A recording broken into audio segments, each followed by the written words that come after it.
ಕ್ರಿಸ್ತನನ್ನು ಪ್ರತಿಫಲಿಸುವಂತೆ ನಿಮ್ಮ ಆತ್ಮಗಳನ್ನು ವಾಕ್ಯದಲ್ಲಿ ಬಲಪಡಿಸುವ ಅನುದಿನದ ಧ್ಯಾನ. ಇಂದಿನ ಧ್ಯಾನದ ಶೀರ್ಷಿಕೆ ಅಬ್ರಹಾಮನ ಸ್ಥಿರವಾದ ನಂಬಿಕೆ. ಈ ದಿನದ ದೇವರ ವಾಕ್ಯ, ಆಗಲಾತನು ನಿನಗೆ ಪ್ರಿಯನಾಗಿರುವ ಒಬ್ಬನೇ ಮಗನಾದ ಈಸಾಕನನ್ನು ತೆಗೆದುಕೊಂಡು ಮೊರೀಯ ದೇಶಕ್ಕೆ ಹೋಗಿ ಅಲ್ಲಿ ಅವನನ್ನು ನಾನು ಹೇಳುವ ಒಂದು ಬೆಟ್ಟದ ಮೇಲೆ ಸರ್ವಾಂಗ ಹೋಮವಾಗಿ ಅರ್ಪಿಸಬೇಕು ಅಂದನು. ಆದಿಕಾಂಡ 22ನೇ ಅಧ್ಯಾಯ 2ನೇ ವಚನ. ಅಬ್ರಹಾಮನ ನಂಬಿಕೆಯನ್ನು ಅತ್ಯಂತ ಭಯಾನಕ ಪರೀಕ್ಷೆಯ ಮೂಲಕ ಪರೀಕ್ಷಿಸುವುದು ಸೂಕ್ತವೆಂದು ದೇವರು ಭಾವಿಸಿದನು. ಅಬ್ರಹಾಮನು ಮೊದಲ ಪರೀಕ್ಷೆಯಲ್ಲಿ, ಅಂದರೆ ಹಾಗರಳನ್ನು ತನ್ನ ಹೆಂಡತಿಯಾಗಿ ಮಾಡಿಕೊಳ್ಳದೆ ಸಾರಳ ಮೂಲಕವೇ ವಾಗ್ದಾನವು ನೆರವೇರುತ್ತದೆ ಎಂದು ತಾಳ್ಮೆಯಿಂದ ಕಾದಿದ್ದರೆ, ಮನುಷ್ಯರಿಂದ ಎಂದಿಗೂ ಕೇಳಲ್ಪಡದ ಆತ್ಮಕ್ಕೆ ಹತ್ತಿರವಾದ ಪರೀಕ್ಷೆಗೆ ಅವನು ಒಳಗಾಗುತ್ತಿರಲಿಲ್ಲ.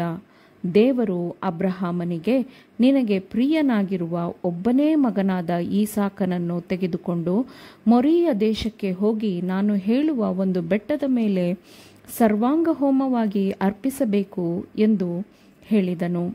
ಅಬ್ರಹಾಮನು ದೇವರನ್ನು ನಂಬದೇ ಇರಲಿಲ್ಲ ಮತ್ತು ಹಿಂಜರಿಯಲಿಲ್ಲ.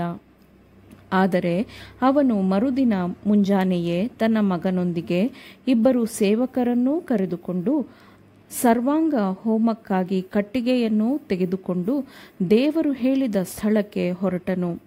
ತನ್ನನ್ನೇ ನಿಯಂತ್ರಿಸುವಂತಹ ಮತ್ತು ದೇವರ ವಿರುದ್ಧ ಬಂಡಾಯ ಏಳುವಂತಹ ತಂದೆಯ ಭಾವನೆಗಳಿಂದ ಅವನು ಕಷ್ಟವನ್ನು ಅನುಭವಿಸಲಿಲ್ಲ. ದೇವರ ಆಜ್ಞೆಯು ಅವನ ಆತ್ಮವನ್ನು ಆಳವಾಗಿ ಕೆರಳಿಸುವ ಉದ್ದೇಶವಿದ್ದಂತೆ ಇತ್ತು. ನಿನ್ನ ಮಗನನ್ನು ತೆಗೆದುಕೊಂಡು ಹೋಗು ಎಂದು ದೇವರು ಹೇಳಿದ್ದಲ್ಲದೆ, ಅಬ್ರಹಾಮನ ಹೃದಯವನ್ನು ಇನ್ನೂ ಆಳವಾಗಿ ಪರೀಕ್ಷಿಸುವಂತೆ, ನಿನಗೆ ಪ್ರಿಯವಾಗಿರುವ ಒಬ್ಬನೇ ಮಗನಾದ ಈಸಾಕನನ್ನು, ಅಂದರೆ ವಾಗ್ದಾನದ ಏಕೈಕ ಮಗನಾಗಿರುವವನನ್ನು ಅರ್ಪಿಸು ಎಂದು ದೇವರು ಹೇಳುತ್ತಾನೆ. ಈ ತಂದೆಯು ತನ್ನ ಮಗನೊಂದಿಗೆ 3 ದಿನ ಪ್ರಯಾಣ ಮಾಡಿದನು. ಅವನು ದೇವರನ್ನು ಅನುಮಾನಿಸಲು, ಒಲವು ತೋರಿಸಲು ಮನಸ್ಸು ಮಾಡಿದ್ದರೆ, ದೇವರೊಂದಿಗೆ ತರ್ಕ ಮಾಡಬಹುದಾದ, ದೇವರನ್ನು ಅನುಮಾನಿಸಬಹುದಾದ ಸಾಕಷ್ಟು ಸಮಯವನ್ನು ಅಬ್ರಹಾಮನು ಹೊಂದಿದ್ದನು. ಆದರೆ ಆತನು ದೇವರನ್ನು ನಂಬದೆ ದೇವರಿಂದ ದೂರಾಗಲಿಲ್ಲ. ಈಸಾಕನು ವಾಗ್ದಾನದತ್ತ ಮಗನೆಂದು ಅಬ್ರಹಾಮನು ನಂಬಿದ್ದನು. ತನ್ನ ಮಗನನ್ನು ಸರ್ವಾಂಗ ಹೋಮವಾಗಿ ಅರ್ಪಿಸಬೇಕು ಎಂಬ ದೇವರ ಮಾತನ್ನೂ ಸರಿಯಾಗಿ ಅರ್ಥ ಮಾಡಿಕೊಂಡು ಅದನ್ನೂ ನಂಬಿದನು. ಸಾರಳ ಮುದಿವಯಸ್ಸಿನಲ್ಲಿ ಅವಳ ಮೂಲಕ ವಾಗ್ದಾನದ ಮಗನ ಅನುಗ್ರಹವನ್ನು ಕೊಟ್ಟಿದ್ದ ದೇವರನ್ನು ಅವನು ನಂಬಿದ್ದನು. ತನ್ನ ಮಗನ ಜೀವವನ್ನು ಕೇಳುತ್ತಿರುವ ದೇವರು ಈಸಾಕನನ್ನು ಮರಣದಿಂದಲೂ ಎಬ್ಬಿಸಬಹುದು ಎಂದು ಅವನು ನಂಬಿದ್ದನು.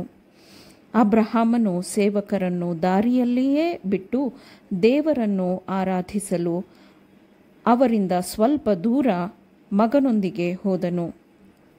ಕಠೋರ ಮನಸ್ಸಿನ, ಪ್ರೀತಿ ತುಂಬಿದ, ನೋವನ್ನು ಅನುಭವಿಸುತ್ತಿದ್ದ ತಂದೆಯು ತನ್ನ ಮಗನೊಂದಿಗೆ ದೃಢವಾಗಿ ನಡೆದನು.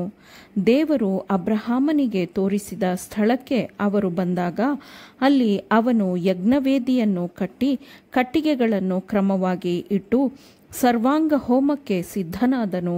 ನಂತರ ಅಬ್ರಹಾಮನು ತನ್ನ ಮಗನಿಗೆ, ದೇವರು ನಿನ್ನನ್ನು ಬಲಿಯಾಗಿ ಅರ್ಪಿಸಬೇಕೆಂದು ಆಜ್ಞಾಪಿಸಿದ್ದಾನೆ ಎಂದು ದೇವರಾಜ್ಞೆಯ ಬಗ್ಗೆ ಹೇಳಿದನು.